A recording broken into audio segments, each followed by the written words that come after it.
So, yung magandang umaga po sa inyong lahat. Andito po muling yung lingkod, muling nagbabalik. At shoutout muna sa aking mga kasamahan dyan. Ayan, kay Banat Pagsik. Kay Ate Glo. Kay Sis Hayat Zamoras. Jacqueline Ducusin, Tita Lydia Caberts. Hayat, kay Sis Hasa, nalimutan ko, kay Sis Hasa, ayan, kay Ate Irma Galong Mix Vlog, pakisupport po ang channel po ni Ate Irma, ayan, siya po ay Team Tanod, mayroon po siyang team ng kanya, ano. Sino po ba ating re-reactionan dito? Ito na, bakit nga ba? Bakit nga ba? Sino bang ating re-reactionan? Pambihirang patis ng amatis, ano na tayo? So, dito, ay reaksyonan natin itong sinasabi ni Marilyn Pablo. Oy, shoutout sa iyo Marilyn Pablo. Anong nangyari sa iyo, Inday? Bakit naman nasobrahan na yata ang iyong pabida? At binabanatan mo si Beyonce na wala naman itong pinag-iinitan mo, hindi naman ito takuri. Ano, nagpapabida ka? Nagpapabida ka sa inaanak mo para purihin ka? At sip-sip o paano baga? At mukhang ginagaya mo na rin si July Paunil. Alam niyo sa totoo lang, ang isa kong hindi talaga gusto sa tao, yung sinungaling. Bakit hindi magsabi ng totoo at kailangan gumawa ng kwentong walang kwenta para paniwalaan lang ng mga marites. So, ito na. So, pasensya na tayo. Pasensya na kayo kung ako'y papitek-petex lang dito sa ating YouTube channel. Hindi tayo masyadong nagsiseryoso dahil tayo maraming trabaho. Sabi nga. Kaya tayo binabanatan ni Baklang Zangkay ay okay lang. Wala pa akong time sa'yo, Baklang Budol, ha? Makinig ka, ha?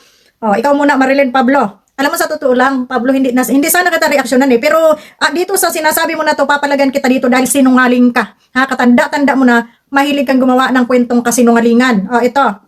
Naano pa lang siya nung May 13. Okay, ito yung legit, okay? Amo yan sa live kung legit. Oh, ito na. Ito na yung legit. Yan yung legit, ha? 2026. Sabi niya kasi wala daw siyang account. Diba? Di ba nagpunta siya kay Tulfo? Sabi niya wala daw siyang account. Okay, wala daw siyang account. So, ito yung official. Ang sabi mo dito, sabi niya nung magpunta siya sa Tulpo ay wala raw siyang account. Wala siyang account. Nakita mo ba nung mga panahon na yan, nagla-live na ba siya? Nag-upload na ba siya ng kanyang mga video? Ha, Marilyn Pablo? Totoo na wala pa siyang account noong mga panahon na yon.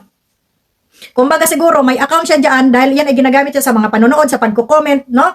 Na yung account na yun ay matagal nang ginawa niya. Paano ka naman makakapanood kung wala kang account dito sa YouTube, ha? Ibig sabihin, naandyan lang yan, ginagamit lang yung account na yan, kung yan man ay matagal nang nagawa, pero hindi niya ino-operate, no? Hindi niya ina-uploadan, hindi niya inila-live dahil wala pa nga siyang karapatang mag-live noon dahil hawak pa siya ng kalingap, di ba, gangat bawal. Pero lahat ay may account na tayo dito sa social media, sa Facebook, sa YouTube, dahil ito ay ginagamit nga natin, hindi lamang natin ina-active. Ano?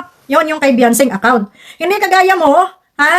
Na nung magkaroon ka ng account, kaagad siguro ay nalalagyan mo ng video, na i-live mo o anong ginawa mo, inactive mo kaagad. Sila hindi. At totoo yung sinasabi ni Beyonce na wala pa ang Tulpo, hindi pa sila nagpapatulpo, wala pa silang channel, hindi pa sila nagla-live, wala pang upload, wala pang lahat. Bagamat nung magawa na siya ng channel, ay marami nang gumaya. Marilyn Pablo, ha?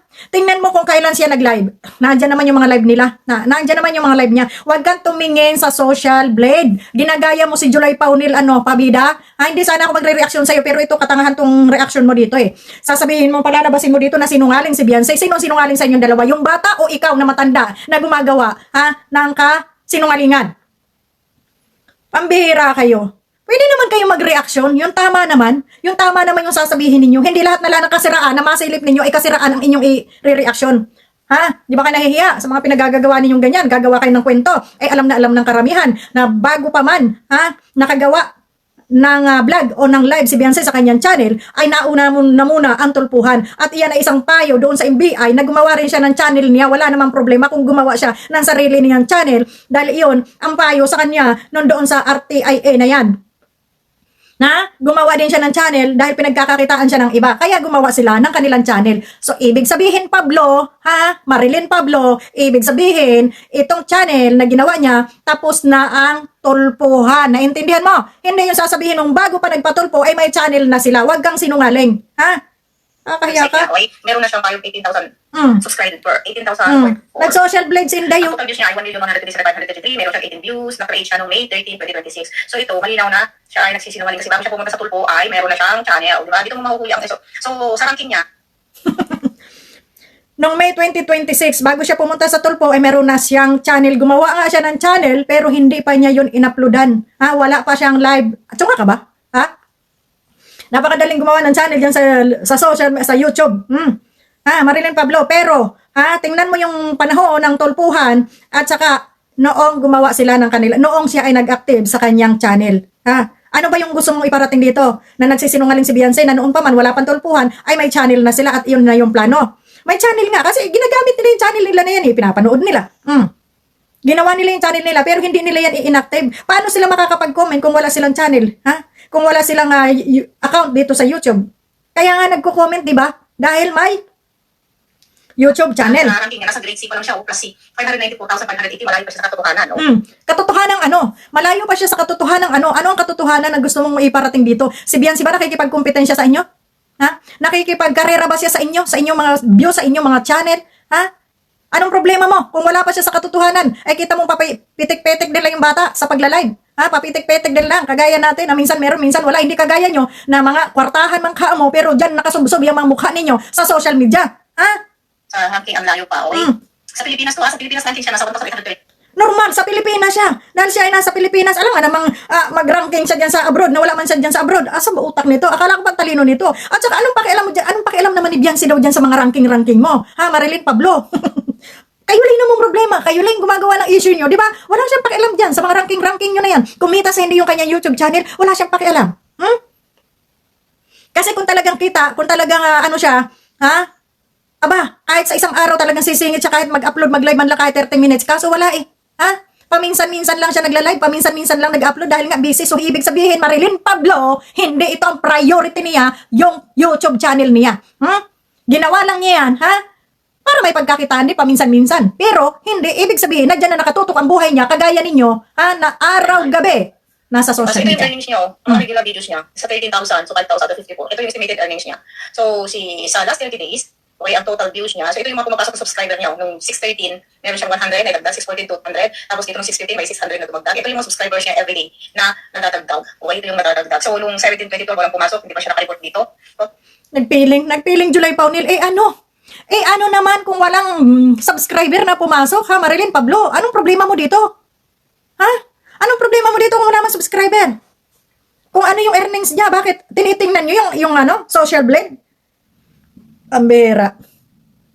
Hindi, kung ano yung nakalagay dyan sa social blade, yun na yung kanyang earnings, ha, Pablo? Ambera ka, parang hindi nag-YouTube niyan. Ha? Di ba, may earning ka rin? So, lahat ba ng nakalagay dyan sa social blade, yan ba yung earning mo? Aba, yung estimated, kasi estimated yung naandyan eh. Di ba? Estimated. Pablo, hoy. Bira ka, huwag ka masyadong mayabang. Nakala mo ikaw na yung may alam ng lahat. total views niya ay 1 million. Ito na 1,107,533. So, ang average niya, daily average, kung baga, mali na ang views niya mga kapatid. Kasi yung may iba dito, monetize, nung dito kasi sa monetize pa dito eh. Sa monetize. Oh. So, sa pumapalo lang siya, dito siya nag-earning sa mga palipad niya. So, ang estimate, Mahina raw ang views niya. Saan ka naman nakakita ng lumakas ang views na sa loob na isang linggo, isang beses lang mag-live? Saan ka naman nakakita na lumakas ang views na sa loob na isang linggo, maigi nang may upload na isa o wala? Saan ba? Tapos, doon sa earnings niya. Paano lalaki ang earnings niya kung hindi naman siya araw-araw ay nag-upload? Kagaya ninyo umaga, tanghali, hapon, may mga andyan kayo nakatutok sa social media. So, wag niyong igaya yung account ni Beyonce sa mga account ninyo. Ha? Huwag niyo igaya. At saka ako sa iyo, Marilyn Pablo, kung ikaw ay nagpapasikat din lamang sa iyong inaanak, reaksyonan mo yung kanyang mga vlog, hindi doon ka nagre-reaksyon sa iba, ano pa bida?